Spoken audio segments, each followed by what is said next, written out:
할렐루야. 오늘 본문에 보니까 다윗이 하나님의 부르심을 받는 장면이 나옵니다.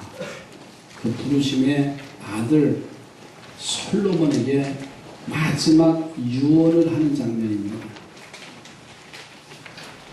솔로몬은 아버지 다윗 왕의 대를 이어서 이스라엘의 3대 왕의 자리에 오를 사람이에요.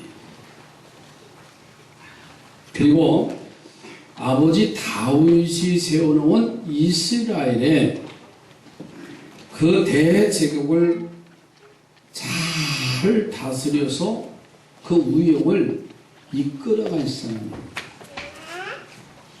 더 나아가서는 이 솔로몬은요, 하나님의 성전을 건축해야 할 중요한 책임을 지고 있는 그러한 이스라엘의 왕의 자리에 오를 사람이라는 거예요.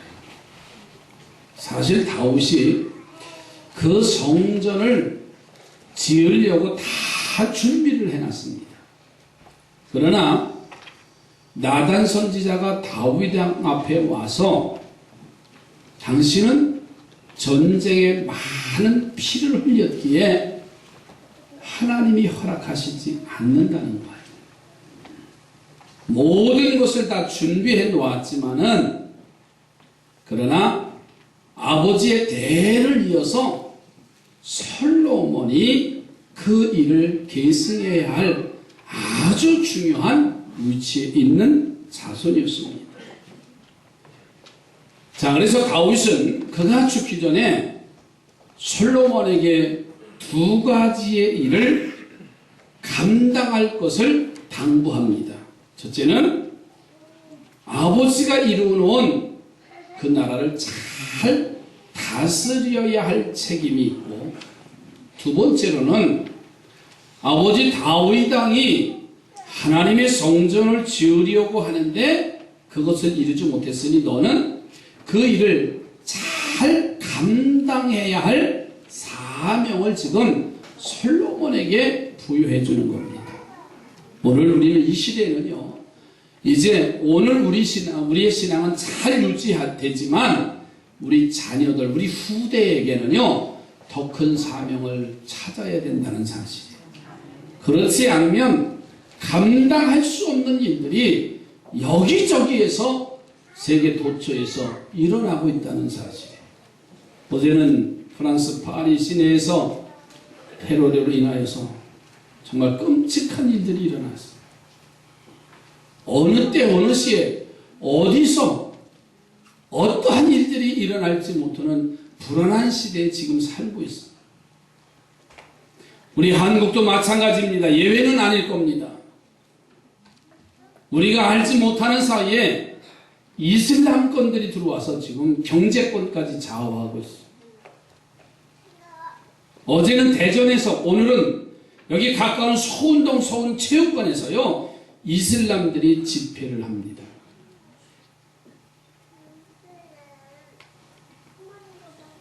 프랑스 파리에 있는 동료 선교사님이 오늘 새벽에 카톡 문자가, 장문의 카톡 문자가 왔어요.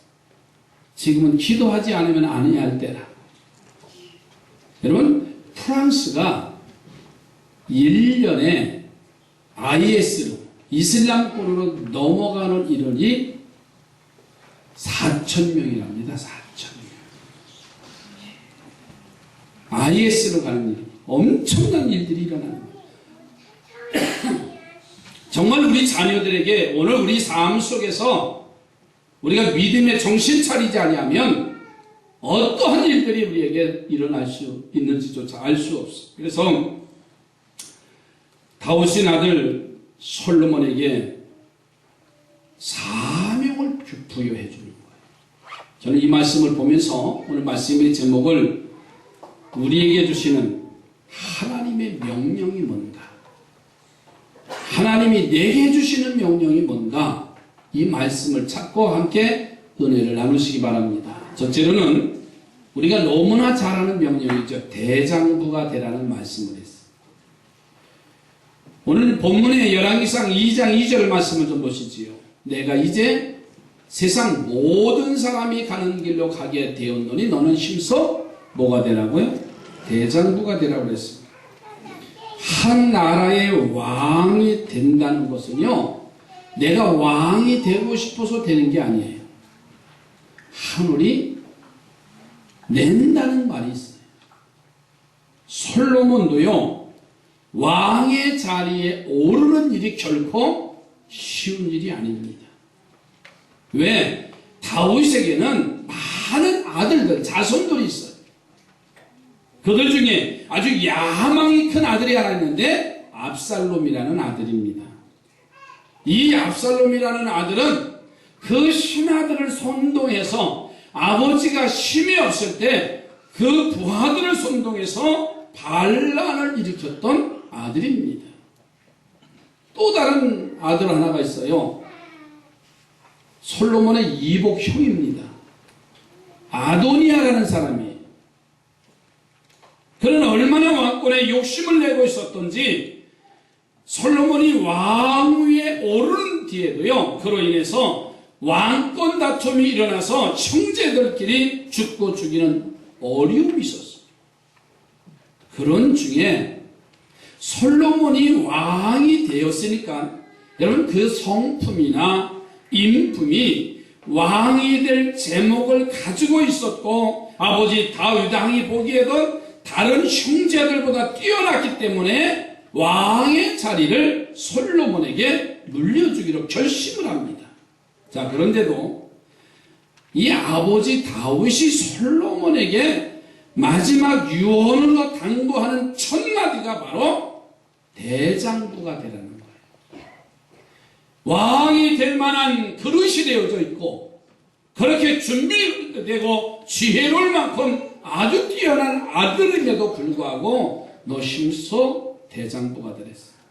자, 왜 다윗 왕이 왕이 될 만한 제목이 된 넉넉한 솔로몬을 향해서 대장부가 되라고 당부를 하셨습니까? 외모나 체격이나 높은 명예나 권세를 가진 자로 살라는 그러한 당부가 아닙니다. 마음이 넓고 큰 사람이 되고 하나님이 주시는 지혜를 가지고 살라고 하는 아버지의 당부입니다. 여러분 세상 사람들 중에서요 큰 권세를 가진 사람들이 얼마나 많아요. 그런데 그 권세를 잘 쓰지 못하고 잘못 쓰는 졸부가 있어요. 졸장부가 있어요. 사울왕 보세요. 왕의 기름 부음을 받고서는요 이스라엘의 초대왕이 됩니다. 얼마나 그에게는 최고의 축복이고요 최고의 영광입니다. 그런데 전쟁에 사울왕은 골리앗과의 싸움에 패배하니까는 그 전쟁터에 심부름 나갔던 어린 다윗이 골리앗과 싸움에 이기는 장면이 나와요. 나라를 대신해서 왕을 대신해서 군사를 대신해서 어린 소년 다윗이 나가 전쟁터에 나가서 승리했으면 그를 칭찬해주고 인정하고 높여줘야 되는데 다윗의 인기가 올라가니까는 사울왕이 불안한 거예요. 자기의 자리가 위태로운 겁니다. 그래서 이 다윗을 죽이려고 혈안이 돼서 스스로가 자멸하는 사울왕의 말로를 볼 수가 있어요. 여러분 권세를 가지고도요 째째하게 사는 사람 많아요. 그래서 그 사실을 본 다윗은요 지금 아들 솔로몬을 앉혀놓고는 그에게 넓은 마음으로 대장부가 되라고 명령하는 거예요. 옆에 분하고 대장부가 되시기 바랍니다. 막 칼을 휘두르려는 말이 아니라 넓은 마음을 가지라. 아멘이지요. 하나님의 위로 주시는 지혜를 가지고 살라는 거예요. 어떤 사람은 물질을 많이 가지고 살아요. 그런데 물질로 성공한 그 대장부가 여러분, 정말 아름답게 사용하지 못하고 잘못 사용하는 그런 부자들이 얼마나 많아요. 지난 주간에 인터넷 뉴스에 이슈가 된 한 인물이 있습니다. 그분이 누구냐면 대림그룹, 대림산업의 회장 이준용 회장의 일대기입니다. 그는 자기 사유재산에 2천억을 기부를 했어요. 2천억. 적은가요? 넉넉하고 계신데 좀 웃기려도 하고 기절하는 척도 해보세요. 2천억을 사회를 위해서 통일자금으로 전 재산을 탄핵했어요. 지금은 고인이 되어졌지만 현대그룹의 정주영 회장님, 참 그분의 업적이 참 대단하잖아요. 근데 마지막 돌아가시기 전에 아주 회자되는 말이 있었어요. 부자는 부자인데 부자답지 못한 그의 모습을 이야기에 세간에 떠드는 말이 있었습니다. 그게 뭐냐면 첫째는 자기 자식이 몇 명인지 모르다. 두 번째로는 자기 재산이 얼마인지 몰랐다. 너무 천문학적인 부자였어요. 그러니까 별의별 지금 자기 자식이 몇 명이 모른다니까 별의별 생각을 다 하고 계시는데 그냥 괜찮아요. 그 생각 하셔도. 세 번째로는 그가 노년에 병상에 누웠는데 언제 오줌이 나오는지 모른다. 이 말이 뭔지 아세요? 자기도 자기 재산이 얼마인 줄 모르고 그 많은 재산 중에 장학재단 하나 만들어 돈이 없어 공부 못하는 사람들 도와주었다면 하는 이런 비아냥되는 말이었어요. 당시 세계에서 손꼽히는 재벌이지만 대장부라고 말할 수 없어요. 저는 늘 이런 말을 합니다. 대장부는요, 많든 적든 멋지게 쓰는 거예요. 네? 작은 거 있으면 어떻게 해요? 옆에 보고 대장부처럼 생기셨네요. 괜찮아요. 우리 삼산지역이 부자입니까? 아니에요. 그러나 나는 대장부처럼 살았으면 좋겠어요. 단칸방이면 어때요? 월세방이면 어때요? 적어도 우리 자녀들에게는요, 너 넓게 살아라. 대장부가 되나? 적어도 우리에게 이렇게 말할 수 있는 부모가 되어야 되잖아요. 우리는 인생을 살아봤잖아요. 그러면 우리 자녀들에게는요, 졸부로 만들지 말아야 돼요. 적어도 세계를 품고 나갈 수 있는 그런 믿음의 자녀들로 만들라는 거예요. 내가 그랬어요. 수능시험 잘못 보내도 괜찮다고 그랬어요. 또 기회는 있으니까. 오늘 아침에 모르는 줄 알아서 일부 예배 때, 야, 엄마도 그랬다 그랬어요. 엄마도 떨어지고 아빠도 다 재수했다 내가 그랬어요. 그게 그냥 인생의 실패자로 자꾸만 어리석을 갖는데 아닙니다. 우리 모두가 넓고 너그러운 마음과 하나님이 주시는 은혜를 받아서 무엇이 가장 중요한지 깨닫고 행하는 대장부가 되기를 주님의 이름으로 축복합니다. 두 번째 부탁한 말씀이 뭐냐면 하나님의 명령을 지키는 자가 되라고 말씀하셨어요. 다윗은 일평생 하나님의 말씀대로 삽니다. 아무리 손해가 돼도 하나님이 기뻐하시지 않는 일은 그가 절대로 행하지 않습니다. 물론 다윗에게도 과오가 있었지요. 그는 철저히 회개하고 그 이후로는 말씀 중심의 삶을 살았어요. 그러나 사울에게 쫓겨다닐 때 엔게디 동굴에 숨어 있는데 사울이 그를 죽이려고 군대를 이끌고 추격하다가 마침내 다윗이 숨어있는 굴에까지 쳐들어옵니다. 막다른 굴이니까 도망갈 수 없는 위기, 절대절명의 위기입니다. 꼼짝없이 잡혀 죽게 됩니다. 그런데 그 절대절명의 시간에 기적이 일어나지요.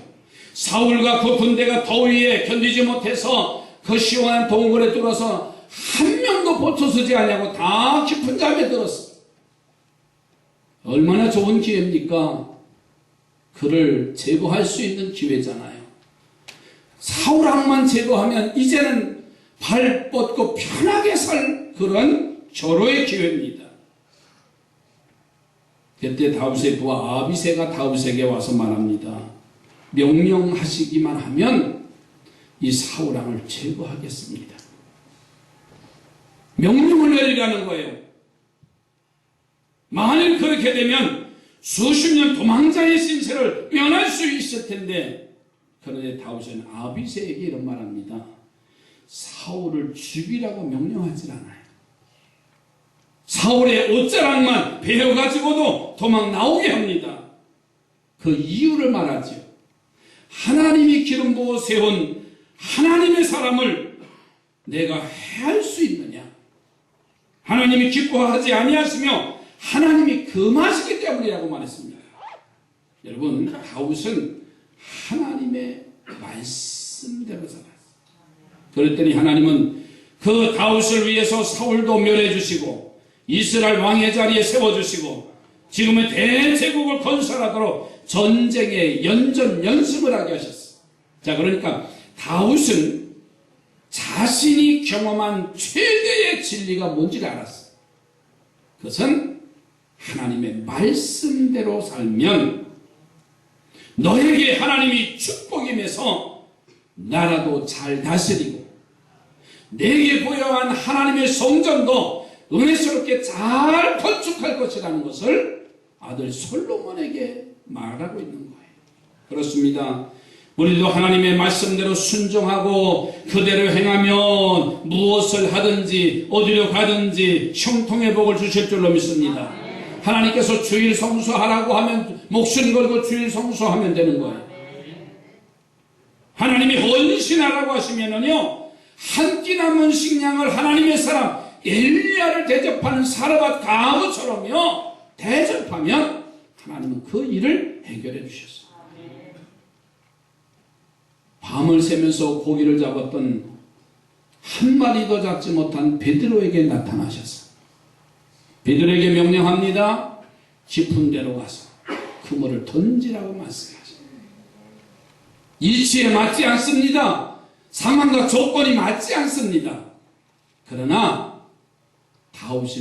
베드로는 이렇게 말씀합니다. 내가 말씀에 의지하여 그물을 내립니다.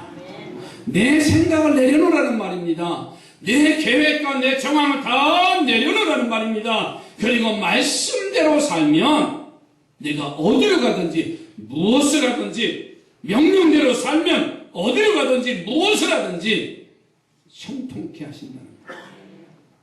여러분, 하나님의 명령을 지키는 자가 되기를 주님의 이름으로 축복합니다. 적어도 우리 자녀들에게요, 하나님의 말씀을 지키라고 목숨 걸고 얘기해야 됩니다. 마지막 세 번째는요, 사람을 바로 보라고 명하셨어요. 자, 첫째는 대장부가 되라는 명령을 했어요. 너그러운 마음을 가지고 하나님이 주시는 지혜를 가지고 살라고 했어요. 두 번째로는 하나님의 말씀대로 살라고 했습니다. 좀 힘들고 어렵고 거부감이 있고 있지만은 그 말씀 안에 순종하면 너는 형통케 된다는 말씀이고요. 그리고 이제 솔로몬에게 지도자가 되고 하나님의 사람으로 세워질 텐데 너 사람을 바로 보라. 여러분, 솔로몬 주변에 일하는 사람이 다 아버지 다윗의 대를 이어서 일하기 때문에 그 주변에 있는 사람이 솔로몬과 함께 손을 잡고 일할 사람들이에요. 그러니 너 그 사람들을 잘 보고 좋은 사람을 바로 활용해서 나라의 주문과 성전 건축을 잘 이루고, 반대로 그렇지 못하면 빠른 시일 내에 지혜롭게 그들을 처리하라는 거예요. 세 부류의 사람이 나옵니다. 5절 말씀해 보세요. 왜 솔로몬에게 이런 말씀을 하고 있는지.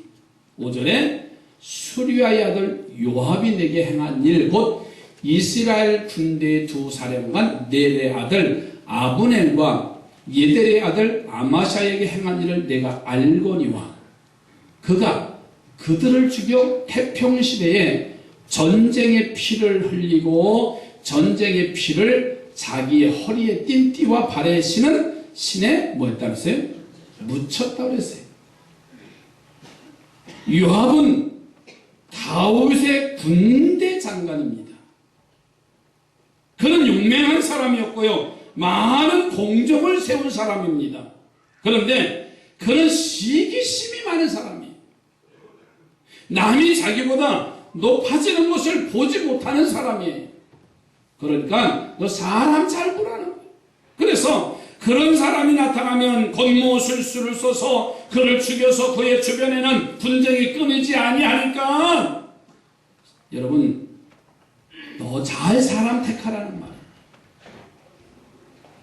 두 번째로는 7절에 가서 보세요. 마땅히 길르앗 바실레의 아들들에게 은총을 베풀어서 그들이 내 상에서 먹는 자 중에 참여하게 하라.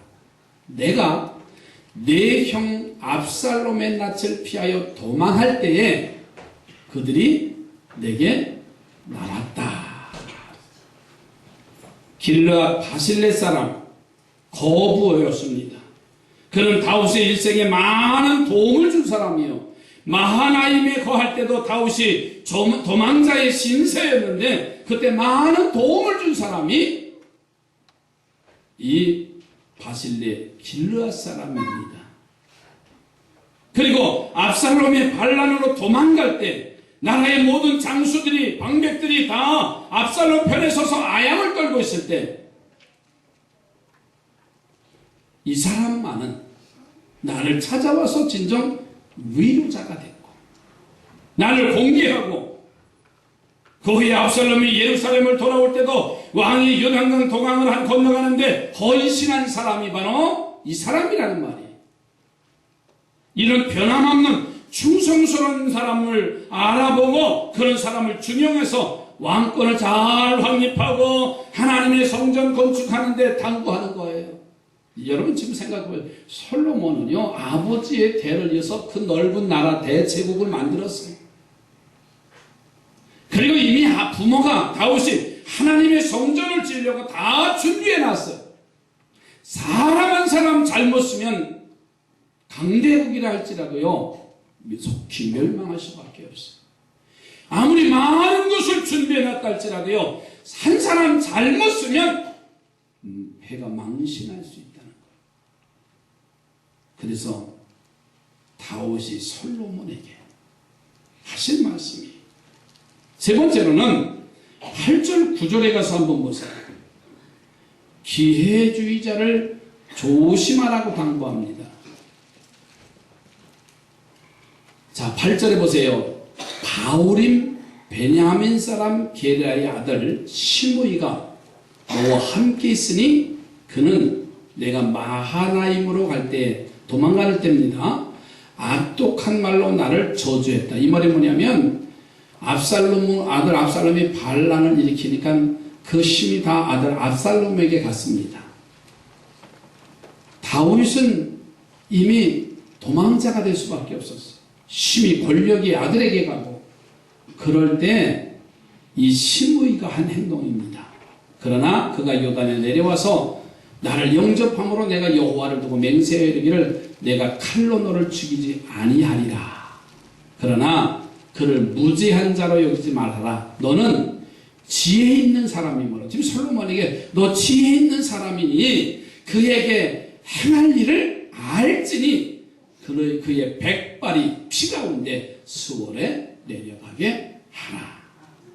이 시므이는 바울임 사람이고 베냐민 집하며 사울의 가문 사람입니다.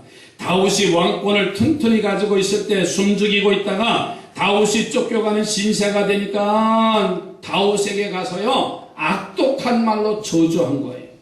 그런데 다윗이 그 전쟁에서 이기고 예루살렘을 회복하고 돌아오니까는 이 시므이가 또 나와가지고 이번에는 저주가 아니라 아양의 말로 이제 환영을 하는 겁니다. 그래서 다윗은 솔로몬에게 부탁하는 거예요. 너는 정말 지혜로운 사람이니까는 이런 기회주의자들을 조심해서 나라를 잘 다스리고 성전 건축의 어려운 위협을 달성하라고 당부합니다. 그렇습니다. 여러분, 사람이 얼마나 중요한지 몰라요. 사람이 너무 중요해요. 여러분, 한 사람 때문에 그 가정이 잘 되기도 하고 한 사람 때문에 그 가정이 폐가 망신하기도 합니다. 그 한 사람 때문에 사업이 잘 되기도 하고 그 한 사람 때문에 사업이 망가지는 현상도 있습니다. 그 한 사람 때문에 나라가 흥하고 그 한 사람 때문에 나라가 풍전등화 위기가 오기도 합니다. 한 사람의 훌륭한 성도 때문에 교회가 하나님께 영광을 돌리는 일을 우리는 너무나 많이 보았습니다. 그러니 사람이 중요한 거예요. 우리 옆에 보고 당신이 오늘 중요한 사람입니다. 그 한 사람, 가정에서도요, 사회에서도, 교회에서도요, 어디에서든지요, 한 사람이 중요한 거예요. 나는 아니지가 아니라 나 한 사람이 중요성을 알면은요, 그 가정은 늘 행복하게 돼 있어요. 아무리 다 갖춰놨더라도요, 그 한 자녀 때문에 가정이 불행이 생기지 않나요? 10자녀라고 하면 그 중에 한 자녀만 불행하면요, 행복한 게 아니라고 말하잖아요. 근심거리가 되고 기도가 되게 하고 염려가 되기도 하잖아요. 우리나라가 2002년도 월드컵 4강에 들어갔잖아요. 누구 때문에? 다 잊어먹으셨어요? 벌써 한 4, 5년 됐는데. 박지성이요? 히딩크 때문이에요. 그죠? 그 한 사람 때문에 세계 나라가 맥을 고치는데 대한민국이 잊혀지지도 않아요. 그 한 사람 때문에 전 국민이 하나가 돼버려졌어요. 한 사람이 그렇게 중요하다는 거예요. 남에게 상처 주고 힘들게 하고 앞에서 가로막고 뒤에서 붙들어서 앞으로 나가지 못하게 하는 사람이 돼서는 안 된다는 사실이, 이런 사람이 우리 주변에 있어서도 안 됩니다.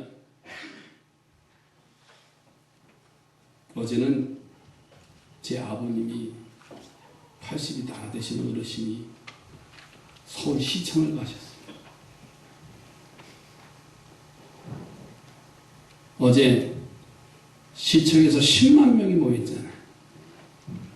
어제 궁금해서 전화를 아침에 드렸더니 어저께 나 내일 서울시청 간다. 그래서 무슨 서울 잔치집에 가시는 줄 알았어요.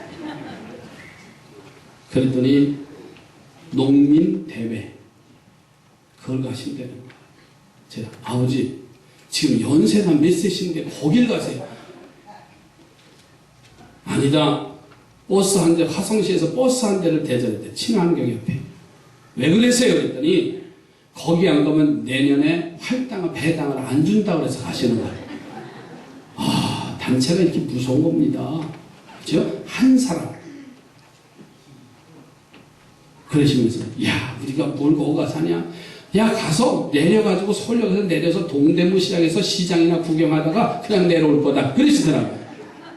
그래서 어제 서울 오후에 전화 드렸을 때니 아버님 어디세요? 했더니 야, 서울역에 가서 지하철 타고 수원 와서 그냥 집에 왔다 또 그러시더라고요. 어디 뉴스가 하나 나왔지요. 농민 한 분 어르신이 물대포에 맞아서 내진탕을 내수술했는데 깨어나지 못했다. 참 안타까운 일 아니에요. 저는 바꿔 생각해봤어요. 만약에 그것이 내 아버지였다. 그냥 있을 수 있겠어요? 무엇이 주가 되고 무엇이 우선인가를 지금 알지 못하는 이 세상 세파 속에서 여러분, 한 사람이 한 사람 앞에서는 순종하는 사람 같은데 뒤에서는 불평하고 선동하고 당을 짓는 사람이 돼서는 정말 안 됩니다. 가부와 같은 사람, 바실레와 같은 변함없이 충성하는 사람, 어떤 위기에서도 모세의 오른손을 들어줬던 여호수아와 같은 사람이 오늘 이 시대에 필요합니다. 사랑하는 성도들이요, 이 아침 당부하시는 세 가지의 명령을 꼭 가슴에 담으십시오. 그리고 대장부가 되라. 하나님의 말씀대로 행하며 살고 요압이나 시므이 같은 사람이 아니라 언제나 변함없이 충성하고 순종하는 바실레와 같은 사람, 그런 좋은 사람을 취하여 함께 달려가서 솔로몬처럼 귀한 사명을 완수하고 하나님께 영광을 돌려드리는 우리 삼산의 온 가족들이 되어져 가시기 바랍니다. 기도합니다.